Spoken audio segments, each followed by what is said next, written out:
Almost 30 years ago, I was just retired. My children were grown. I had freedom. I volunteered for 5 summers in a row to work for Habitat for Humanity in Latin America. Probably, if we take 5 vacations, the most exciting ones of my life.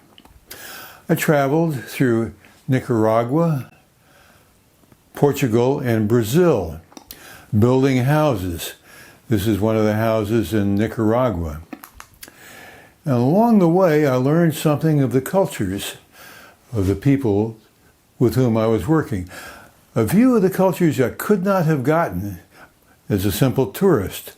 I learned a lot about building, and along the way, I improved my Spanish a little bit, and I learned Portuguese. Let me tell you about Habitat for Humanity. This is an American organization in the great American self-help tradition. Like Toastmasters. Toastmasters, we practice our speaking, and in Habitat for Humanity, it's a church group, and they had the insight that people who own their own homes are better citizens.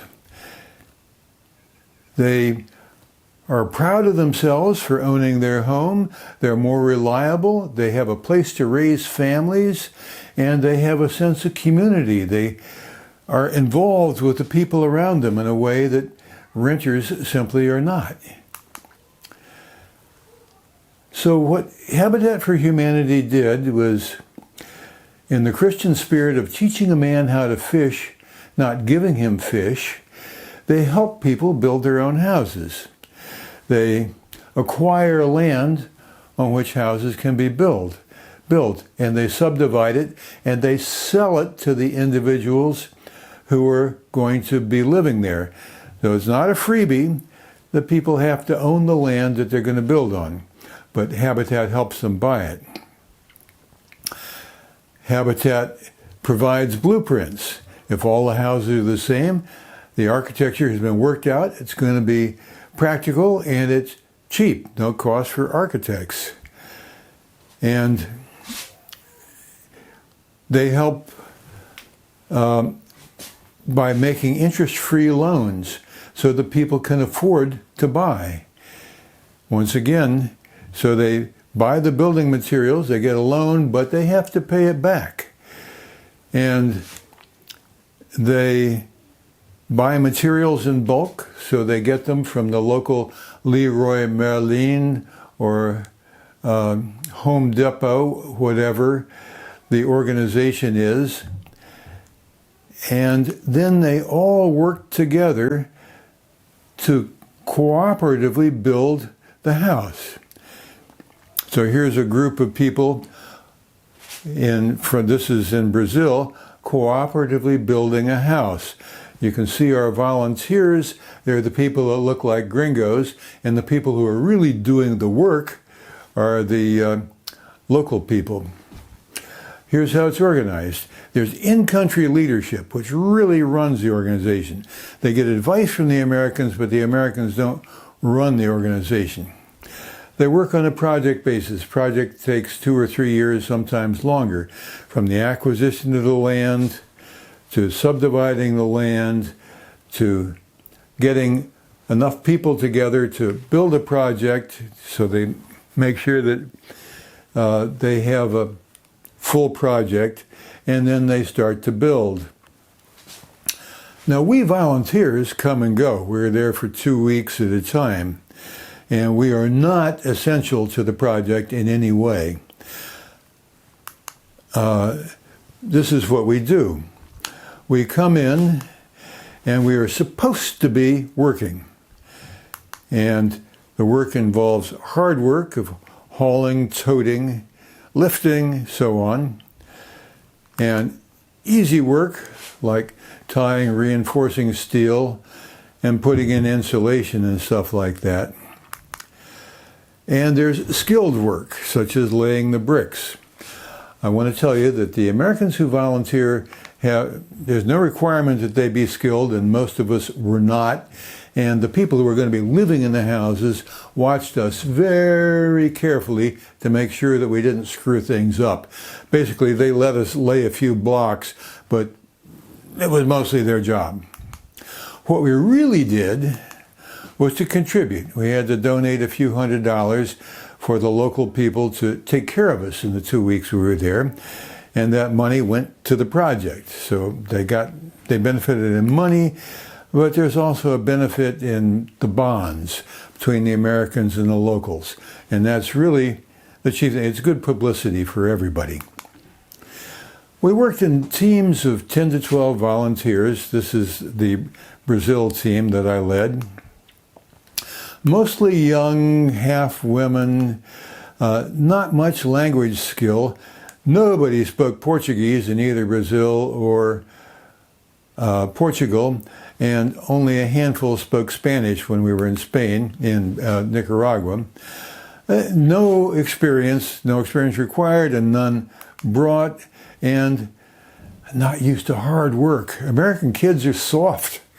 Nobody much knew how to work. I did because my father had taught me, and some of the older women that I led the project to Nicaragua knew how to work, but most of us didn't. It didn't matter. We were put up in local hotels, or the families supported us. We spent the first summer in completed but uninhabited, partially complete buildings. And we got our meals either in a hotel or we were fed by the local families. We traveled simply. We walked in Nicaragua, otherwise we rode a bus. This is Nicaragua, first experience, 1998 and 99. We were building for middle-class families. Middle class in Nicaragua is pretty poor, teachers, foresters, and whatnot. They had impressively intact families. I really enjoyed the fact that there were kids all over the place. The kids respected all the adults, and they respected us. They were a joy to play with. I had my 16-year-old son with me on the first trip, and he wasn't very good at the work, but he enjoyed playing with the kids.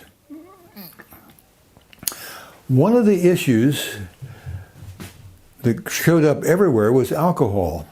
And there was Alcoholics Anonymous there. Some of the men were alcoholics, and this was in every place we built. And I got to attend an Alcoholics Anonymous meeting with a guy that I brought along in 1999 who was an alcoholic. And that was fascinating to hear what was going on. There was some hard work to be done. I was a master at digging out coffee tree roots. Here's a story. We had a big steel bar to dig out the coffee tree roots, and I was digging it out, and I put my foot on the bar and I bent it. I weigh about twice as much as a Nicaraguan, and they were very amazed. They managed to straighten it out. But mostly we did toting and hauling, wheelbarrows and so on. This is a house plan from Brazil. 50 square meters, 2 bedrooms. Doesn't matter how big the family is, you get 2 bedrooms and it's enough. A living dining room and a bathroom. And in Brazil, they had an indoor kitchen. In Nicaragua, the kitchen was out of doors. Fine, because it doesn't get cold there in any case, so cook out of doors, why not? This is the house we built in Portugal, 2000 and 2001. Braga is a lovely ancient city. Our clients were not middle class, they were kind of poor. And alcohol had a lot to do with it. A lot of women whose husbands were nowhere to be seen because of alcohol. I learned that Portuguese is not like Spanish. The first year I was there, I thought I'd get by. No, I could not. The difference between Portuguese and Spanish is, and from sound, is almost as great as the difference between Ukrainian and Russian. I studied Portuguese for a year in books on tape in order to speak it next time I went. In Portugal, we had soft work. These metal studs you see vertically here are part of what we did, and we put in insulation and so on. There was skilled work which the locals did, that was pouring concrete and such, and the buildings were built to European standards. In 2002 in Brazil, we were in the poor northeast, which is dry, dangerous, and kind of a wild west. It's cattle country, covered with wild bushes called chaparral, and the cattle roaming freely among them. The people we built for were middle class. Most of the people in the area were not, and we had some language challenges. We had drunken cowboys. We went to a rodeo, fascinating to see, but we did something, I don't remember what, to bother some local cowboys, and we had to talk our way out of it. And one of the members of my team had a gastric attack. Something was wrong with her stomach. We went to a hospital, and nobody in the hospital spoke English, and I was the only one on the team that spoke Portuguese, and my Portuguese wasn't that great, but I managed to talk to the doctors and get us through. And you'll learn something about medicine in these countries. It was fairly primitive, but they had pretty good training. In Nicaragua 2 years earlier, one of the guys had appendicitis, and he needed to bring his own razor to the hospital to shave his stomach. It's not like in a developed country. These were satisfying experiences. First of all, a learning experience. We learned building, we learned language, we learned some culture. We were truly helping people. They were grateful for our being there, particularly the poorer countries, Nicaragua and Brazil, really appreciated us. So we were being ambassadors for the United States, for the church. We bonded with the Americans and the locals. And I'm going to close in saying that Habitat works all over the world. Works in Europe. They mention Ukraine. Now, it's not surprising that they don't have any projects in Ukraine at the moment, but I would suggest this to you. They will probably have projects here after the war, and in the meantime, I'm sure that they are working in places where they speak English and Russian, and you may want to do this as a very interesting, very different kind of vacation where you learn something. Madam Toastmaster.